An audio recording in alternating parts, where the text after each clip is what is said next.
Hello friends, இன்றைக்கி சாராவோட home tour part 3 பற்றி பார்க்கலாம். சாரா வந்து மேலே வந்ததுக்கப்புறம் நல்லா ஆக்டிவ் ஆயிடுச்சா, நல்லா ஆக்டிவாக விளையாடிக்கிட்டே இருப்பாள்.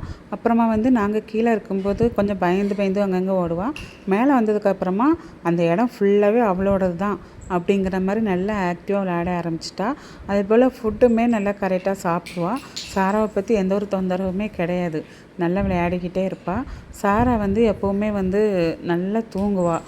இன்னொன்று செல்ஃப் க்ளீனிங் அவட்ட நிறையவே உண்டு. அவளை வந்து நான் வந்து இப்போ வந்து ஷேடோ இருக்கும்போதெல்லாம் ஷேடோவுக்கு வந்து ஐயில் எப்போவுமே வந்து தொடச்சிக்கிட்டே இருக்கணும். ஒரு நாளைக்கு 2 டைம் கூட நான் தொடச்சிருக்கிறேன். ஆனால் சாராக்கு அப்படி இல்லை, 2 நாளைக்கு ஒருக்கா 3 நாளைக்கு ஒருக்கா கூட தொடச்சிக்கலாம். ஏன்னா அவளுக்கு அந்த மாதிரி ஐலையோ அந்த மாதிரி எதுவுமே வராது. இன்னொன்று அப்படியே இருந்தாலும் அவளே வந்து நல்லா க்ளீன் பண்ணிப்பாள். இன்னொன்று சாரா வந்து ஷார்ட் ஹேருங்கிறதுனால ரொம்ப ஹேருமே லாஸ் ஆகாது. நம்ம அவளை வந்து மடியில் வைக்கும்போதும் தொடும்போதெல்லாம் வந்து அவளோட ஹேர் எதுலேயுமே வந்திருக்காது. ஆனால் ஷேடோ வந்து அப்படி இல்லை. அது ஷேடோ நம்ம தூக்குனாலும் நம்ம ட்ரெஸ் ஃபுல்லாகவே ஹேர் வரும். ஏன்னா ஷேடோ வந்து கொஞ்சம் லாங் டைப்பு ஹேர் டைப்பு. ஆனால் இது வந்து சாரா வந்து நல்லா கொஞ்சம் ஷார்ட் ஹேர் தான். அதனால் வந்து ஹேர் பற்றி பிரச்சனை இல்லை. நான் வந்து இப்போ கொஞ்ச நாளாக ட்ரை ஃபுட் தான் கொடுத்துட்ருக்கேன். இப்போ வந்து 3 மந்த் ஆக போகுது சாரா பிறந்து. இப்போ ஒரு வாரமாக ட்ரை ஃபுட் ட்ரை பண்ணேன். ஒழுங்காக சாப்பிடல. அப்புறம் அது கூட சேர்த்து லைட்டாக வெட் ஃபுட்டும் போடுவேன்.